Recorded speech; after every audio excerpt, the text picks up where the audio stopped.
processos. Veja que aqui eu já tenho uma média, aqui também eu tenho uma variância que está bem maior do que a teórica e está centrada aqui à direita, certo? Perdendo. Então, o gráfico de controle ele tem como esse propósito, né, de procurar e detectar padrões, certo? Até a gente tem algumas regrinhas, né, um ponto cai fora dos limites, ou seja, está acima do limite superior ou inferior, ter 6 pontos consecutivos, ou seja, eu ver uma tendência, seja essa tendência crescente ou decrescente dentro do gráfico também, ter 6 pontos consecutivos acima da linha central ou abaixo dessa linha, 2 ou 3 pontos consecutivos caírem além do limite, né, de 2 desvio padrões, ou 4 ou 5 pontos consecutivos caírem além do limite de um desvio padrão. Eu vou comentar isso à frente, né, com essas ilustrações aqui que nós temos, certo? Aqui seria o padrão aleatório dentro da área de aceitação, certo? O ideal que seria. Aqui nós já temos uma variabilidade muito pequena, ou seja, ele está variando apenas dentro de um desvio padrão, certo? Isso aqui, ou seja, o meu processo ele não tem folga, certo? Isso aqui deve ser algum tipo de erro que eu devo ter cometido ao longo do processo. Aqui nós estamos determinando aqui uma tendência, certo? Ele começou aqui, cresceu, ou seja, o meu processo, apesar de ele não estar fora de controle, mas ele, quando eu calcular um índice de capacidade, ou seja, que mensura, na verdade, a capacidade do meu processo continuar fabricando peças, certo? Então, dentro de controle, o que é que isso quer dizer? Que no futuro eu vou ter, com certeza, o meu processo fora de controle. Então, é necessário eu trabalhar, né, ver essa tendência que está se repetindo muitas vezes ao longo do tempo também, né, verificar tendências que estão se repetindo.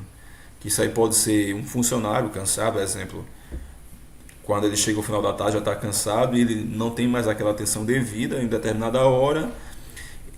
Você vê que a qualidade do produto que ele está fazendo cai, ou seja, aumenta ou subtrai essa característica.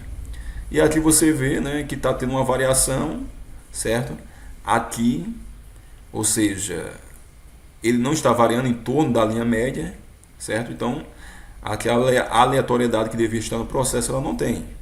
E também tem outro erro também que a gente deve procurar o quê? Que quando essa variação está variando muito próximo às linhas superior e inferior de controle.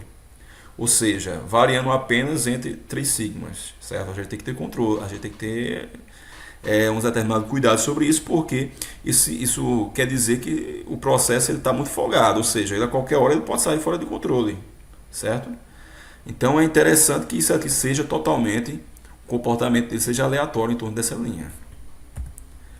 Quando, né, nós vamos fazer agora uma aplicação prática disso aí, a gente tem, né, a característica a ser monitorada, que é a DQO, que é isso? Demanda química do oxigênio, eu vou falar só um pouquinho disso, na voz do Rio Pará, ali no Rio São Francisco, aonde o que é isso? É a quantidade de oxigênio que é necessária para decompor uma matéria orgânica, né? Então, nesse rio, ali, ele é de 3 em 3 meses retirada essa amostra para fazer o controle de qualidade. Ou seja, porque isso, né, o DQO, ele aponta, na verdade, a quantidade de poluição nesse rio. Ou seja, quanto mais matéria orgânica é jogada nesse rio, mais oxigênio vai, no caso, ser necessário para decompor esse material, certo? A gente tem aqui a localização, certo? Eu vou mostrar aqui dentro do RStudio, aonde nós temos aqui a localização, certo? Usando esse pacotezinho, essa biblioteca. Vou rodar aqui. E ele vai dar a nossa localização, certo? Eu vou aqui reduzir o zoom. Veja que aqui é o estado de Minas Gerais, isso aqui, certo? Essa logo acima. Aqui é a represa das Três Marias e aqui está o Rio São Francisco, certo? E aqui é a voz do Rio Pará, onde eles se encontram, na verdade. Então é feito esse monitoramento de 3 em 3 meses. Então a gente vai ter um banquinho de dados aí só para a gente ver. Aí a pergunta é, que tipo de gráfico, certo, eu vou utilizar, certo, para monitorar essa qualidade, certo? A gente tem vários tipos de gráfico, na verdade, mas aqui eu vou usar o gráfico de controle para medidas individuais. O que é isso? Vamos voltar aqui só para a gente... Cada ponto desse, certo, é uma amostra de tamanho N. Então aqui eu tenho M amostras de tamanho N.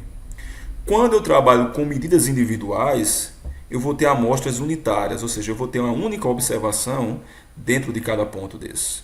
Por que isso? Porque a água já é um corpo uniforme, certo?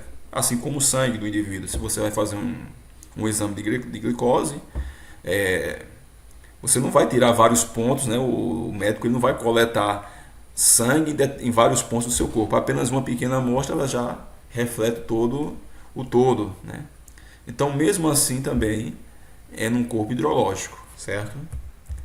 Então, vendo essas características, aqui a gente vai usar esse tipo de gráfico, certo? Onde a linha média representa a média entre esses demais pontos, certo? Aonde esse K, que é o valor de folga, que a gente toma 3, e esse MR é a amplitude. Por que não usar o desvio padrão? Certo? Porque quando a gente vê lá a inferência, o desvio padrão ele é o quê?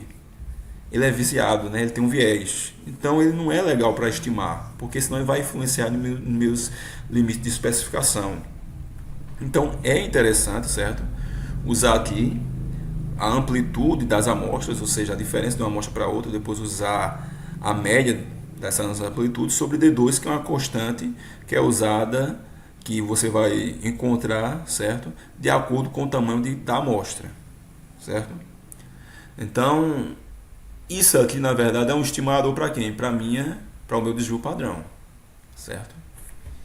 Partindo daí a gente vai ter os dados, né? Aqui e tem esse banquinho de dados, certo? Com 38 observações, aonde que a gente vai verificar as suposições, certo? Para aplicar o gráfico de controle. Quais são? Primeiro, normalidade.